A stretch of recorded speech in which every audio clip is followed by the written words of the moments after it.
쌀값 폭락에 항의하며 농민들이 출수도전에 거리로 나왔습니다. 오늘 김제에 이어 다음 주에는 도청 앞에서 농민들 항의 집회가 열립니다. 전주 에코시티에 학교 신설이 쉽지 않을 전망입니다. 학생 수 감소로 교육부가 학교 신설을 억제하고 있습니다. 익산시 내 악취 해결을 위해 익산시가 현장 단속을 강화했습니다. 시민들은 밤 시간대 악취가 심해진다고 호소하고 있습니다. 여러분 안녕하십니까? 전북권 뉴스입니다. 우려했던 쌀값 하락이 현실화하고 있습니다. 쌓인 재고에 수확이 본격화하면 2010년 같은 대폭락 사태가 재발할 거란 전망입니다. 아직 벼 수확 전이지만 불안한 농민들은 벌써부터 대책을 요구하는 집회에 나섰습니다. 유룡 기자의 보도입니다. 아직 가을이 채 찾아오지도 않았지만 농민들이 거리로 뛰쳐나왔습니다. 전년 수준을 10% 이상 밑도는 쌀값에 수확을 해봤자 쌀을 다 팔기도 어렵다는 판단입니다.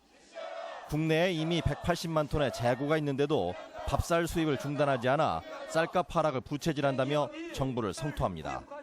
사지 않아도 될 밥쌀용 쌀 수입을 지속하면서 쌀 문제를 더욱 악화시키고 있습니다. 연간 국내 쌀 수요량은 400만 톤에 불과한 상황. 하지만 이미 180만 톤이 창고에 들어앉았고 올해도 풍작이 예상되면서 쌀값이 12만 원대로 폭락했던 2010년과 유사한 상황이 전개되고 있습니다. 네, 2010년도 재고 수준하고 지금 재고 수준하고 거의 비슷해요. 2010년도 그때 그 쌀값이 완전히 폭락을 했거든요.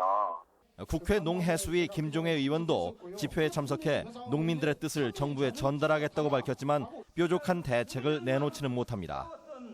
농민들은 다음 주에는 전북도청 앞에서 집회를 열고 정부가 손을 놓았다면 지자체 차원에서라도 대책을 내놓으라고 요구한다는 계획입니다.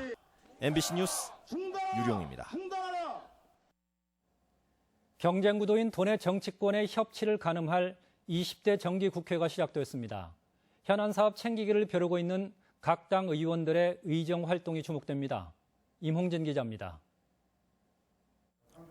국회 예산결산특별위원회 소속인 새누리당 정운천 의원은 대정부 질문을 통해 지역 불균형 해소책을 촉구하기로 했습니다. 전주 탄소 국가산업단지 조성과 전주 역사 개선사업 예산 확보를 위해 여당 의원의 목소리를 내겠다고 공언했습니다. 꼭 필요한 사안들을 꼭지를 좀 만드셔가지고 앞으로 본 예산 예결위에 하고 이제 개정 소위에서 좀 반영할 수 있도록 하고요. 국민의당 도당위원장인 김광수 의원은 혁신도시 이전 공공기관의 지역인재 채용 35% 의무화 법률 통과에 주력하기로 했습니다.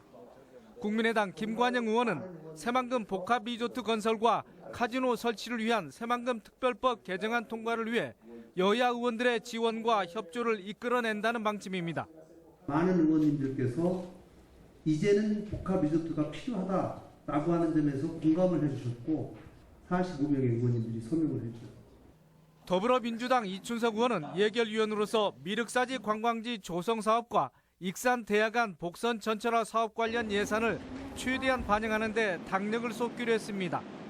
더불어민주당 안호영 의원은 상임위인 국토교통위에서 지역구인 동북권의 기반시설 확충과 주거복지 정책 입안을 강조할 예정입니다. 전북 출신 의원들은 이 밖에 가정용 전기요금의 누진제 폐해를 비롯해 쌀 변동 집불금과 청년 지역 할당제, 중소기업 지원 확대 등을 입법화하기로 했습니다. 특히 장기간 터덕거리고 있는 지역 현안 사업들에 대해 여야 3당 의원들이 공조체제를 유지할지도 지켜볼 대목입니다. MBC 뉴스 임홍진입니다. 전주지방법원 제1형사부는 뇌물수수 혐의로 1심에서 징역 2년과 벌금 4천만 원을 선고받은 장재영 전 장수군수에 대한 항소심에서 항소를 기각하고 법정 구속했습니다. 장 전 군수는 재직 시절인 2008년과 2010년 건설업자 윤모 씨로부터 공사 수주 등의 편의를 봐주는 대가로 4천만 원을 받은 혐의로 기소됐습니다. 전주 북부권 신도시인 에코시티에 학교 신설 계획이 불투명해졌습니다. 저출산 등으로 학생 수가 줄어들면서 교육부가 학교 신설을 승인하지 않고 있습니다. 정진우 기자가 보도합니다. 전주 송천동의 에코시티 개발지구 현장에서 아파트 건설 공사가 한창입니다. 현재 주차 공간으로 쓰이고 있는 곳에는 교육부가 승인한 가칭 솔레초등학교가 오는 2018년에 개교할 예정입니다. 하지만 초등학교 앞쪽으로 오는 2019년에 개교할 예정이었던 가칭 화정중학교는 제때 문을 열기 어려울 것으로 전망되고 있습니다. 저출산의 영향으로 갈수록 학생 수가 줄어들다 보니 교육부 중앙투자심사위원회가 학교 신설을 승인하지 않고 있기 때문입니다. 어딘가에서 이동은 할 거고 또 자연적인 감소 부분도 있고 그런 것도 같이 수립해서 해야지 그 학교 신설만 계속 한다는 것도 좀 그렇지 않습니까? 이 때문에 당초 에코시티 안에 초등학교 3곳과 중학교 2곳, 고등학교 1곳을 신설하겠다는 계획마저 불투명해졌습니다. 중학교는 한 곳으로 줄고 고등학교는 아예 들어서지 못할 것으로 예상되고 있습니다. 도교육청은 고등학교 용지에 학급 규모를 늘려 중학교를 짓는 방안을 검토하고 있지만 도시계획을 바꿔야 하는 과제를 안고 있습니다. 안 쓸 가능성이 있는 고등학교 부지에다가 중학교 부지를 옮겨서 큰 규모의 중학교를 만드는 것이 바람직하다고 생각합니다. 그리고 그거에 따른 도시계획 변경 절차가 필요합니다.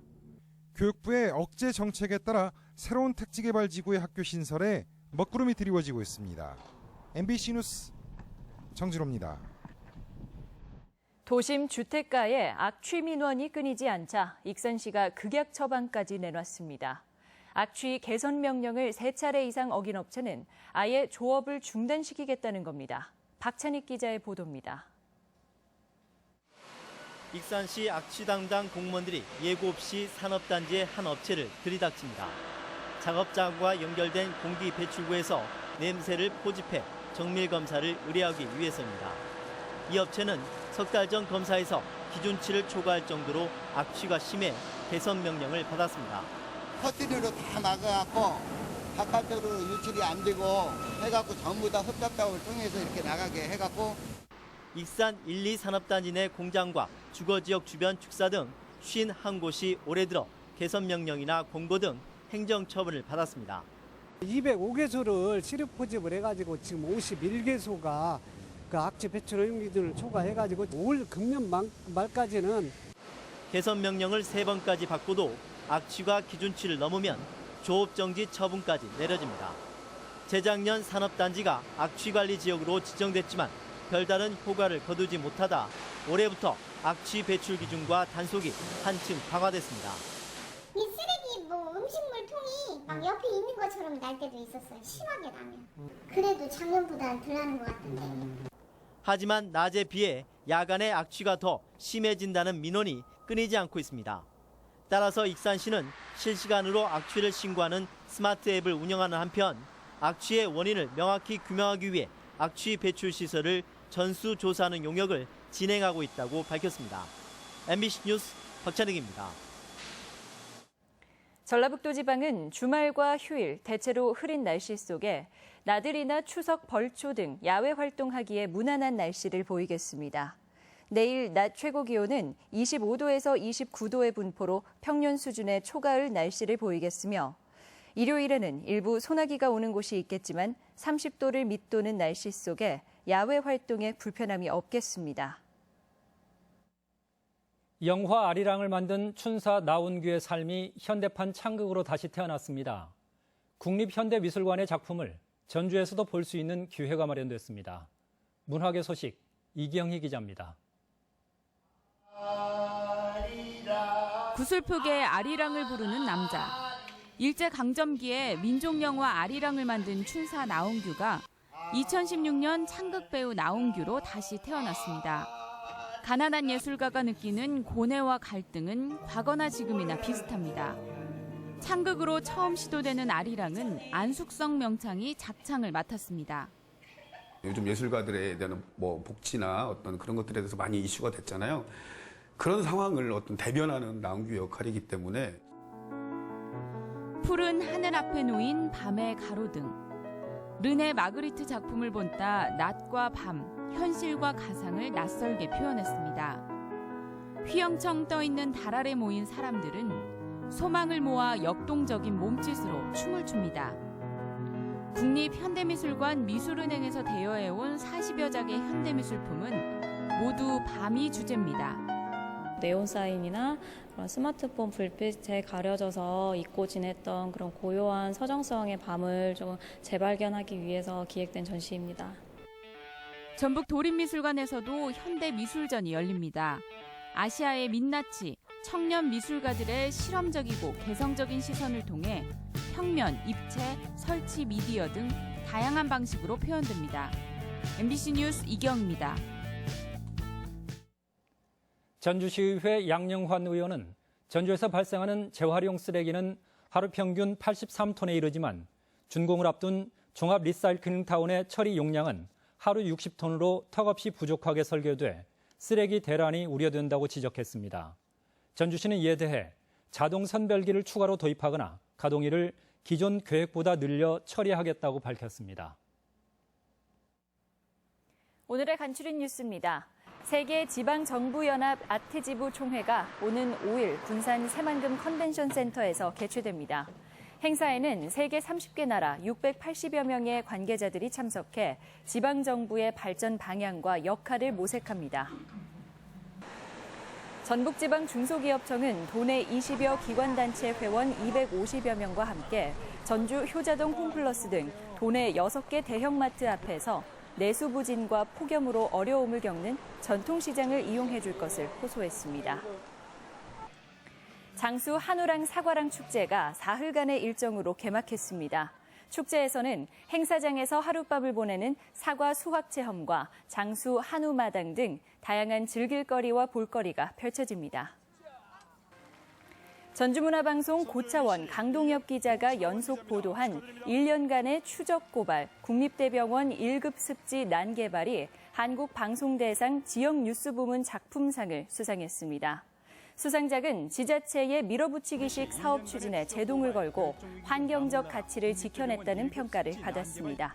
간추린 뉴스였습니다. 전북지방경찰청은 우월한 지휘를 이용한 이른바 갑질 행위에 대해 앞으로 100일 동안 태스크포스를 구성해 특별 단속에 돌입하는 한편 신고자 피해를 막기 위한 대책도 마련하기로 했습니다.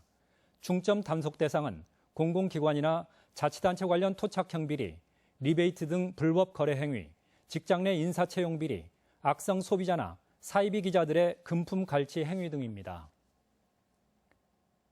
전주 시내 주택가 곳곳에 대형 화물차의 불법 밤샘 주차로 안전사고 위험은 물론 주민 불편이 이어지고 있지만 전주시 한 해 단속 건수는 64건에 불과해 생색내기에 그치고 있습니다.